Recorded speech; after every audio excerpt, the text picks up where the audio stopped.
Like I said, the following year I was born. My parents did not use birth control. Of this I am fairly certain, for my mother was adamant that we shouldn't make the same mistake when it came the time to teach us the birds and the bees. Of course, in their defense, they thought they couldn't have children.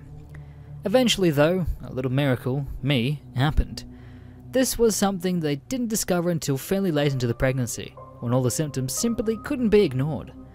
Upon finally heading to a doctor, they found out not only was my mother pregnant, but she was pregnant with twins.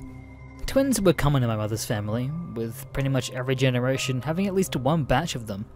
My mother herself was a twin. This wasn't a major shocker, and my parents began planning accordingly.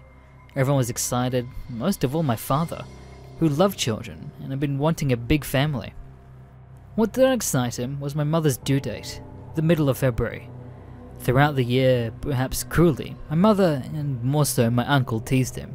His sons were going to be born in the middle of winter. Wouldn't his little boogeyman be pleased? These jokes, of course, didn't amuse my father in the least.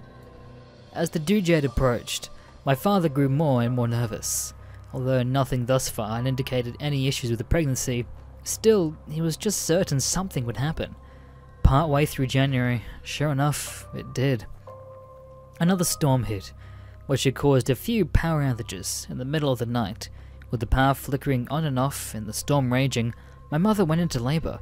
Her due date was a month away, but she was quite certain that it wasn't a false labour and demanded, despite the conditions, to be taken to the hospital. My father, despite his fear of the winter, snow, driving, and driving in the winter while it snowed, agreed without hesitation. He was prepared for something bad to happen after all, and so he steeled himself and headed out to warm up the car. Unfortunately, if the Whiteman truly existed, he had also steeled himself and was quite ready for a battle. As my father left the house, he noticed two things. The first scared him the most, of course. It was now those very familiar indents in the snow, almost footprints of the Whiteman. Then there was the weather, which would have been a more reasonable thing to worry about. The cloud cover was thick enough to cover the moon and prevent any natural lighting. It was bitterly cold, with a strong wind and heavy snowfall. The drive would be unpleasant. The more sensible person would have called an ambulance, especially if they didn't like driving in the winter. But my father felt that, for some reason, it'd be safer driving her there himself. That, if he was in control, the Whiteman would be less likely to pull something. And so, once the car was warm, he escorted my mother to it and began the drive to the hospital. Remember, of course, that this was over 20 years ago. These were new suburbs, outside the city. The hospital was going the speed limit, a little over 20 minutes away. In this weather, it'd be longer. Eventually, the hospital was built closer to our home, but I was born in the recent dark ages. The journey started with a few hitches. The car did not want to leave the driveway. The windshield wipers did not want to work in the slush of the snow. The heat refused to go very high, before even leaving the neighborhood. The small hatchback became part of my father's persona over the years, slid twice over the poorly maintained roads of our suburbs. But once they got onto the open, main roads which were much better salted and scraped, everything seemed to be turning out in their favor. Traffic was non-existent, the winds died down slightly, slips were avoided.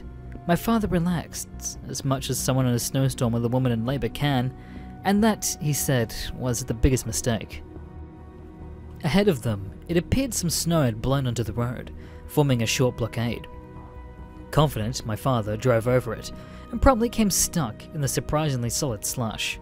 No amount of backing up and revving forward freed them, and with a nervous sigh, my father had to exit the car and try and push them over and dig them out. It was then that he realized he had not hit snow. He had hit the Whiteman's hulking form. He let out a slight screech when his wife asked why. He had no word for it. He couldn't in a few moments, and he had to explain a lifetime of demonic harassment, and if he could, he didn't think this was the time or the place. "It's nothing. I was startled by something," was his answer, before closing the door and staring down the beast, who simply stared back with beady eyes.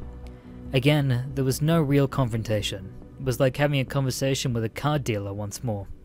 As the Whiteman tried to make his deal, this thing was here to collect interest. Wanted to offer last year's chance one more. Twice in 1 year, no more. Again, remember, my father was not Brightman.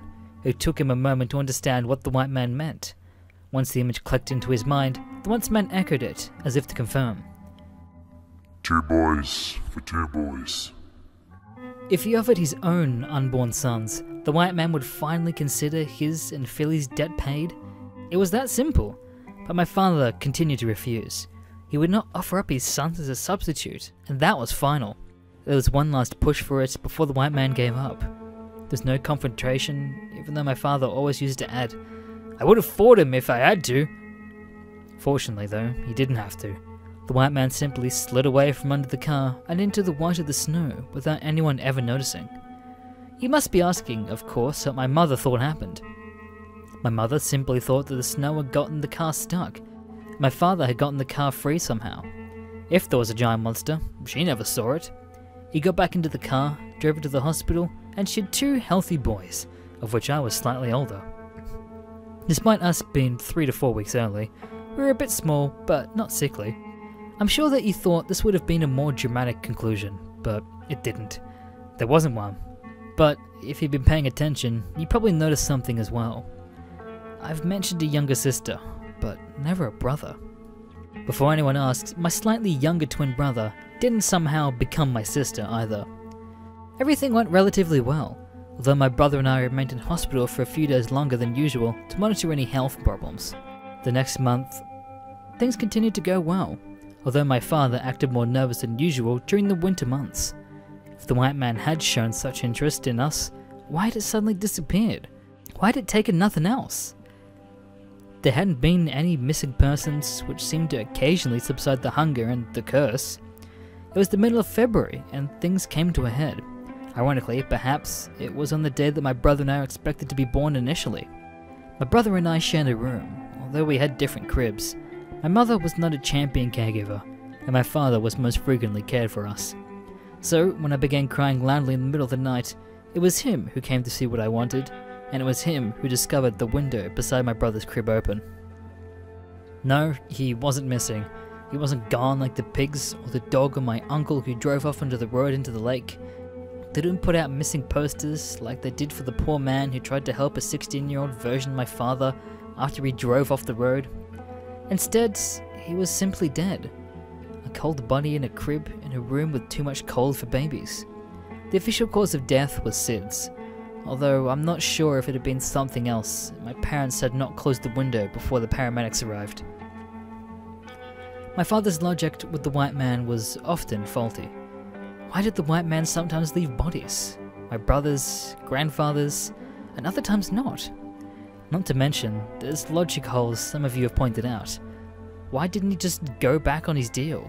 Why didn't he just take the 2 boys and everyone else? Who knows, really? My father had never had an answer for it either, but it was clear to him that since no one else died, it was that year's interest. Now, I want to say one more thing before I move on to the next part there. My mother was not a good mother. At least, not until I got somewhat older. She loved me, I'm sure, and she was certainly my favourite parent. We simply had closer interests and better conversations, but she was not a good mother when I was an infant. She hated babies. She wasn't crazy about children, and she would have not had kids if I had been her choice alone. She suffered badly from postpartum depression, which didn't clear up entirely until my sister was about 3. With that in mind, I want to note that she was the last one to care for my brother and I before going to sleep. Of course, that sounds like I straight up blame my mother for that one. I don't, entirely. I think it could have been some accident on my father's part, or some half-hearted kidnapping attempt, or who knows what. I just always thought it was a possibility, and I believe my father knew that it was as well. My uncle never knew of the window. My grandparents never knew. Only myself, my mother, my sister, and my father ever knew the window was open, and only because my idiot father left it in the story when he told us. Years later, I asked my mother about it. She confirmed it. She confirmed they closed it before help arrived, to make things look less irresponsible. She asked me to never tell anyone. Despite that major detail being left under the official account of things, other people had their suspicions too. It's important that I tell you that, because the white man was never my excuse for any of these things, like it was my father's. It was just a spooky story he'd tell me that I thought other people would enjoy. My grandparents never believed the said story entirely. My father never went to bed without making sure all the windows were locked and were safe in our beds. Not until my sister and I were well past an age that an open window would not kill us. After that, it was the death of my grandmother, father's side, that my father blamed on the white man. My grandmother, never quite capable of taking care of herself, had wandered off into the woods near her trailer. Yep, that's where she ended up, and wasn't found for 3 days. The official story was that her wood-burning stove, yep, in a trailer, had run out of wood, and she'd gone out to find more and gotten lost. To be honest, considering how my father got as he grew older and suffered a few last shocks, she simply may have been senile or incapable of handling a life without her husband of nearly 30 years. The only time I met my grandmother was at her funeral when I was barely a year old. There's a picture of us together, taken by my uncle Philly, with me sitting in a coffin next to her. I came from a real class on that side, you know. The following year, it was my grandmother's, the other one, who was still alive, Scottish Terrier, who had wandered out into the cold evening and never came back. A missing hunter the next year, an aunt on my father's side, again, never met, the year after. The aunt's a bit of a fun story, I guess. She disappeared, and to this day they never found a body or even evidence of foul play. The popular theory, i.e. not my father's, is that she got sick of her husband and kids and drove off and didn't come back. Then my sister was born. Another accident. Even after my birth, my parents told my mother she was practically sterile and that I had been a fluke. No need to worry. Well, one accidental pregnancy is a fluke, and another is proof that your uterus works fine. After she was born, my mother opted to have her tubes tied and end the cycle once and for all. She wasn't really crazy about kids at all. I'm actually not even sure she told my father that she did that, not that it matters anyway. My sister was born in the summer, and unlike my brother and I, the white man made no effort to make a deal for her soul. He never came for her either, perhaps because it became winter. She was already an amazingly active baby, and didn't want to deal with her any more than my mother did. The next few years' list of collections I don't remember clearly. I probably got a few other ones prior out of order, to be honest. One year the black Borsey ran off, another sister's pet cat. Overall though, the next few years of our childhood were relatively drama and monster free. Although my father swore up and down that it was a scheme, that it was all leading up to the big finale. There is no overly happy ending, just a warm. When my sister was 10 and I was almost 15, my mother began drinking heavily. My mother had always liked to drink, had always shown more interest in partying and spending money than working or spending time with her family. And to be honest, I didn't see this as an entirely negative trait.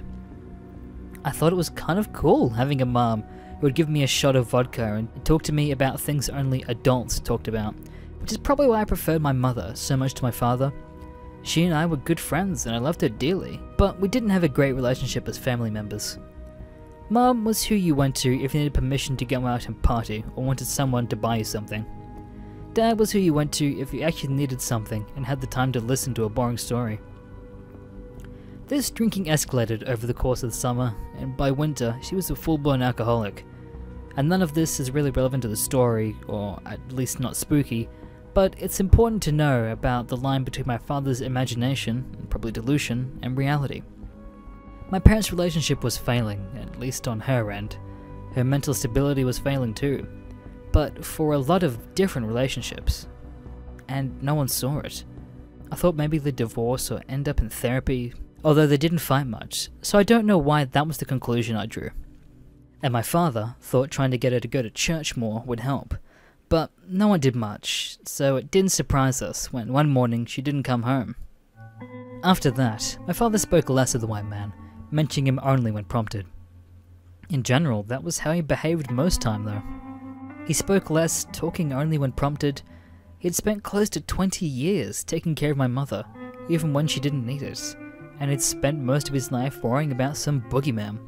Now his children were almost adults, and he was mostly alone. He was less and less needed.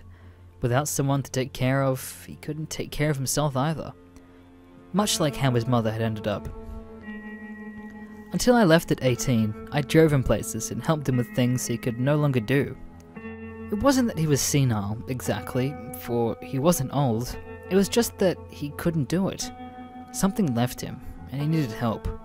Every year, winter still scared him, and he wouldn't go outside. But he was less nervous and almost bitter during those months. His debt was paid, I think, he thought. When I left, my sister began caring for him. We weren't close. My sister and I, or my father and I, as I've said, didn't check in much and didn't visit at all. My uncle, Philly, moved nearer to the area after his own lifetime of bad luck, which brought some pep back to my father, at least so I heard, and gave him a proper babysitter. This, of course, all leads us back to the start. On Sunday, he died. I wish I could say that it was something dramatic, like the house torn up by a yeti that they never found his body, but it wasn't. My father did not drive well in the snow, and my sister wasn't home to drive him.